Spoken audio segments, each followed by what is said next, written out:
안녕하세요, 닥터조입니다. 오늘은 굉장히 흔한데 병원에서도 놓치는 경우가 많아서 잘 모르고 살고 계시는 이 칸디다증에 대해서 말씀드리겠습니다. 이 칸디다증은 진단을 받아서 알고 있어도 또 고치기가 어렵죠. 이게 왜 고치기가 어려운지 그 이유랑 그리고 뭘 어떻게 해야 이겨낼 수 있는지 한번 알아보도록 하겠습니다. 이 칸디다는 곰팡이균이죠. 벌써 느낌이 만만치 않죠. 무좀도 그렇게 힘든데 칸디다는 애들이 어디에 증식하냐에 따라서 증상이 달라요. 보통 여성분들은 지렴이나 방광염, 요도염 때문에 산부인과에 갔다가 칸디다라는 걸 처음 들어보게 되는데 여성 지렴 말고도 다양한 증상이 있습니다. 주로 시작되는 게 장이에요. 장. 칸디다가 장에 증식하면서 바로 장에서 염증을 일으키면 장염 증상을 나타낼 수도 있고요. 또 장에 염증이 있으면 주로 어디가 안 좋죠? 네, 피부. 만성적인 습진이나 두드러기가 날 수도 있습니다. 장에 또 염증이 생기면 장 누수가 생기잖아요. 장 누수는 장벽으로 염증 물질이나 독성이나 균들이 들어가는 거죠. 이게 원래는 함부로 통과 못 해야 되는 건데 이게 장벽도 좀 촘촘하게 막혀 있고 그 위에 두껍게 프리바이오틱 유산균들도 이렇게 진을 치고 있어서 웬만한 거는 함부로 통과할 수가 없이 다 이제 걸러내줘야 되는 건데 장 누수 증후군은 여기에 문제가 생긴 거죠. 장벽도 그렇게 촘촘하지 못하고 느슨하고 프로바이오틱들도 숫자가 모자란다든가 아니면 해롱해롱하면서 제 역할들을 잘 못하는 거예요. 그러면 칸디다 균들도 그 틈으로 장 누수가 발생한 그 틈으로 들어갈 수가 있습니다. 들어가서 보니까 거기가 어디예요? 혈관이잖아요. 그러니까 이제 혈관을 타고 온몸으로 퍼지는 거예요. 그래서 여성분들 이제 밑으로 가면 지렴이나 방광염, 위로 가면은 입안에 스러시라 그래가지고 구강에 칸디다증이 생겨요. 하얗게. 그리고 관절로 가면은 관절염인 거고요. 눈에 가면은 안구염도 생길 수 있고 그렇습니다. 그리고 또 간 기능이 떨어질 수도 있어요. 칸디다 때문에. 그리고 또 집중력이 떨어지거나 머리가 맑지 못한 증상 이런 것들도 있을 수 있는데 뇌 건강에 안 좋은 거죠. 그리고 심하면 우울증이나 공황장애 같은 증상도 생길 수가 있어요. 근데 이게 칸디다라고 생각하기 어렵죠. 그리고 아니면 만성피로 증상으로 나타날 수가 있는데 역시 칸디다라고 의심을 못할 수가 있습니다. 근데 이게 다 칸디다 균이 원인이 될 수가 있는 거예요. 근데 이런 경우에는 이제 칸디다라고 의심을 못해서 놓치는 경우가 더러 발생하죠. 많아요. 그나마 요즘은 좀 알려져서 의심을 하는 거지 예전에는 칸디다증에 대해서 잘 알려지지 않아서 많이 놓쳤단 말이에요. 병원에서 진단을 할 때. 그리고 증상들만 보고 항생제를 처방했던 경우가 많은데 이건 보통 문제가 아닙니다. 곰팡이균에는 항생제가 효과가 없으니까 효과가 없을 것이다. 이게 단순한 문제가 아니라 항생제를 복용하게 되면 프로바이오틱스균이 다 죽기 때문에 칸디다랑 맞서서 싸울 아군이 없어지는 거예요. 칸디다가 신나는 거죠. 환자 입장에서는 약을 먹었는데 약이 안 듣고 증상이 더 심해졌다. 다른 증상들까지 생겨났다. 이런 얘기가 나올 수 있는 거죠. 여성분들이 지렴 때문에 산부인과에 가서 칸디다 진단을 받으면 자꾸 재발해서 고생하잖아요. 왜 이렇게 재발하는 거예요?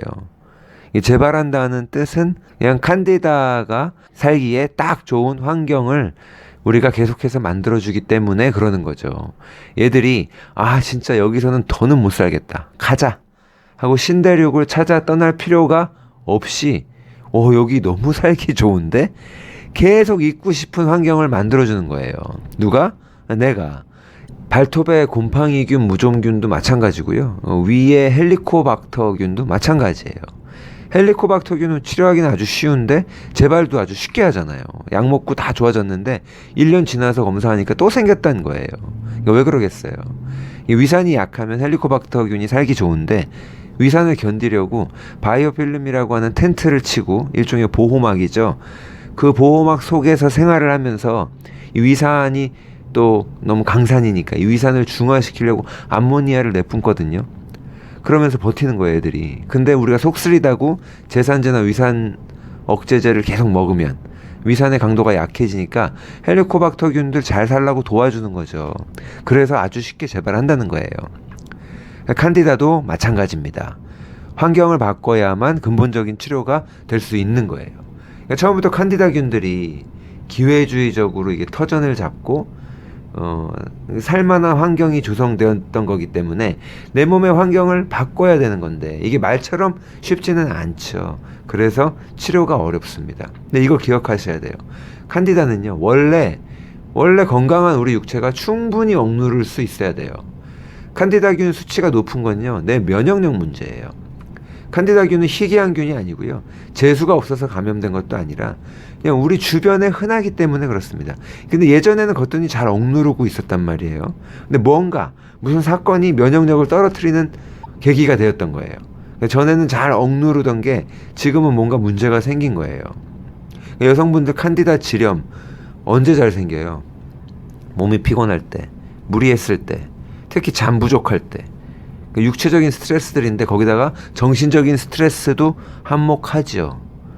잘 보면 대상포진 생길 때, 아니면 방광염 생길 때, 이게 다 비슷비슷한 상황이에요. 공통적인 게 뭐예요?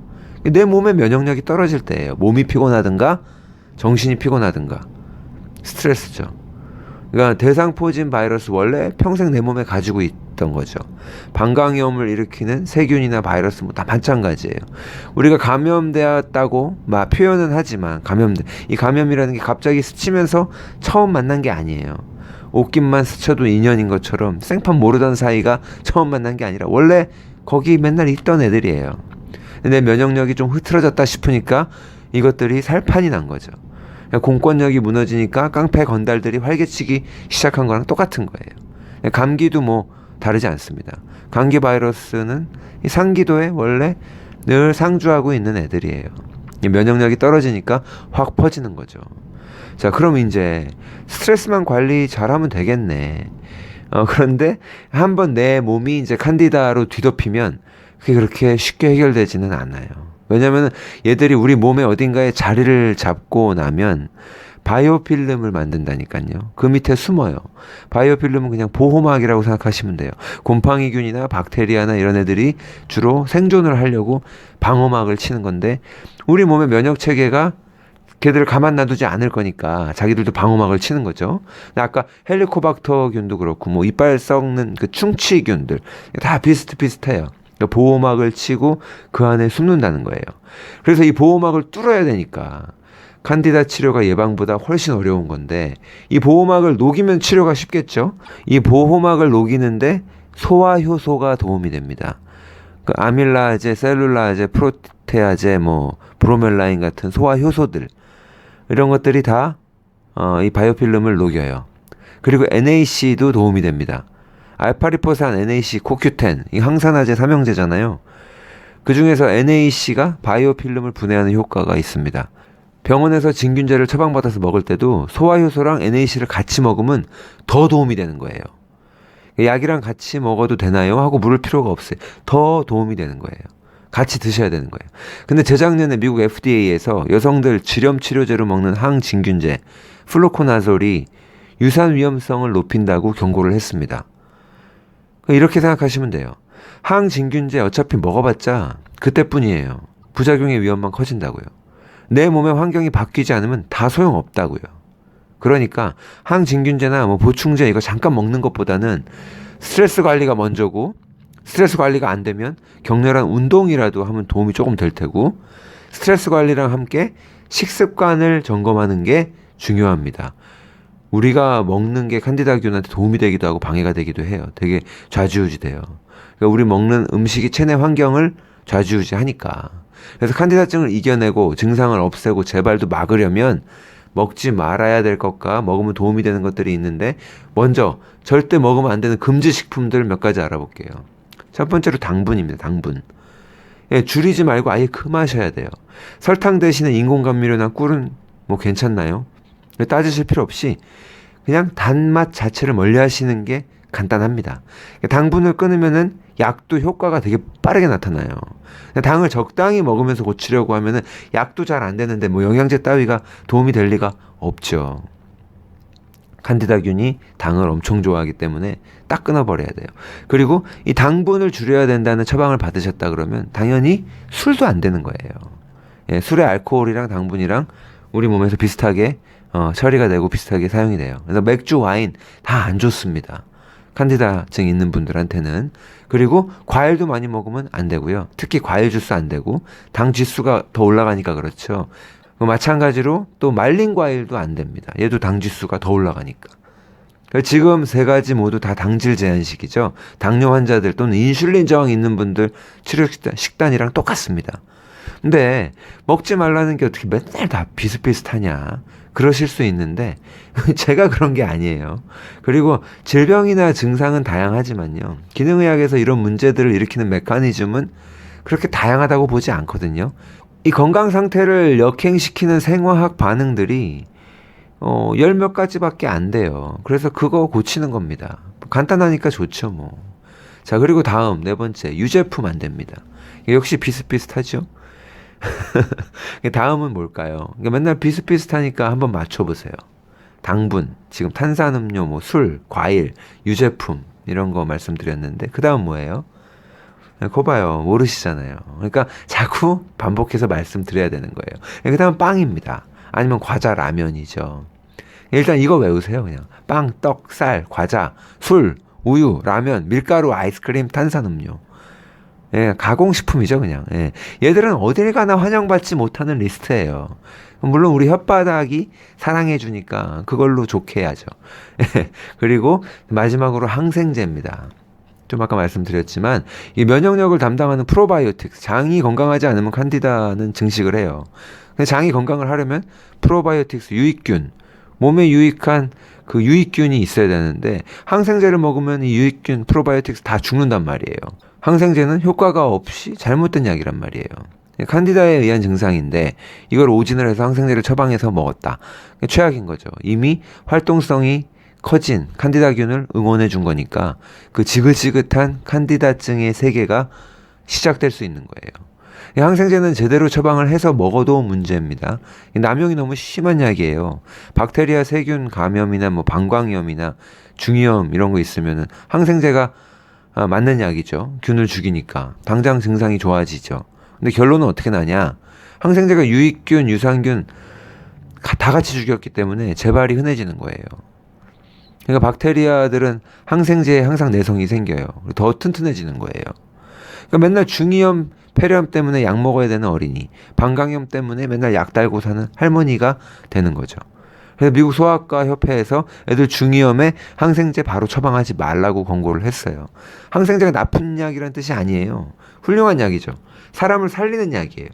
그런데 요즘 사람들한테 중이염은 사람 죽이는 병이 아닌데 왜 사람 살리는 항생제를 먹냐고요. 너무 과한 거죠. 여러분들이 항생제를 먹을 일이 많지 않습니다. 항생제가 필요한 경우가 거의 없다는 뜻이에요. 폐렴도 나아요, 요즘은. 북한이나 아프리카처럼 영양결핍 아니면 면역력이 많이 떨어져 있고 아니면 노약자들, 암 환자들 이렇게 면역이 결핍된 분들, 면역력이 매우 약한 분들을 우리가 걱정해야 되는 건데 건강한 아이들이나 건강한 성인들한테는 너무 남용이 되고 있는 거예요. 근데 왜 남용이 되겠어요? 이게 엄마들이 극성이니까 의사도 남용하게 되는 경향이 있어요.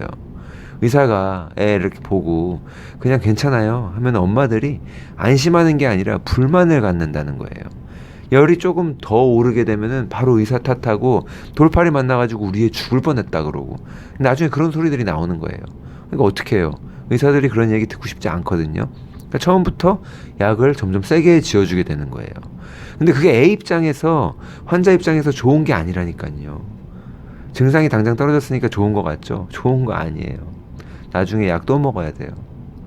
자, 이제 반대로 도움이 되는 음식들 알아볼게요. 첫 번째 프로바이오틱스죠. 네.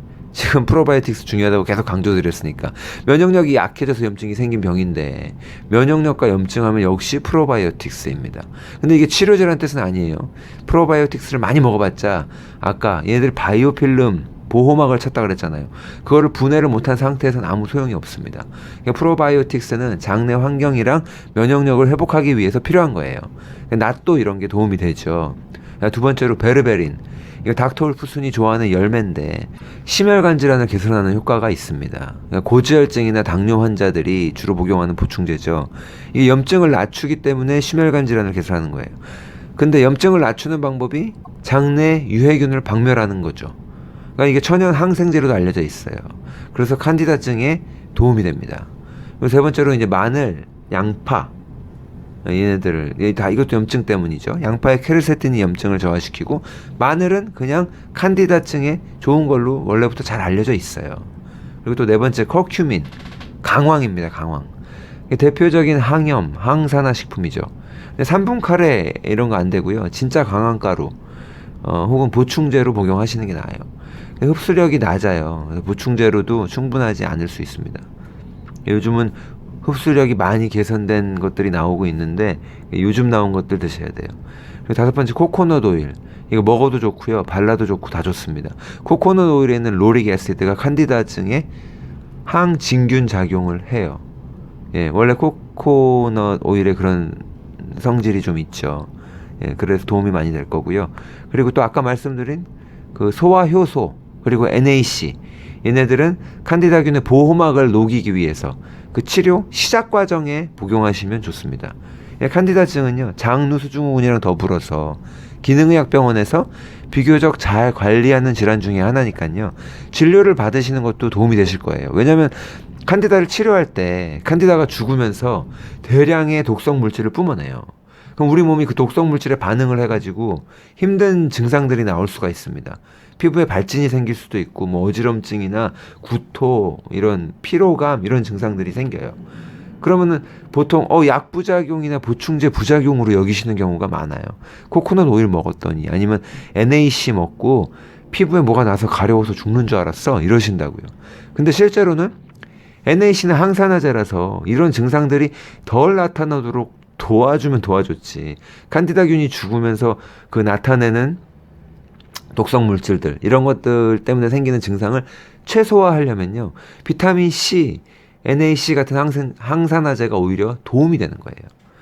자, 근데 어떻게 되었든 이 치료 과정에서 이런 달갑지 않은 에피소드를 겪을 수가 있기 때문에 기능의학병원에서 의사 선생님이랑 상의를 하고 대처를 할 수 있으면 좀 든든하고 편하겠죠. 자, 그래서 오늘의 결론입니다. 칸디다균은 건강한 우리 몸이 충분히 억제할 수 있어야 된다.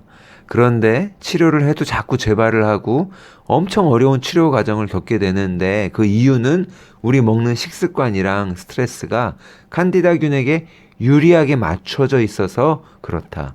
근본적으로 칸디다가 싫어하는 환경을 만들어 줘야만 치료가 성공적으로 마무리되고 재발도 방지할 수 있다. 이상입니다. 모두 건강하시기 바랍니다.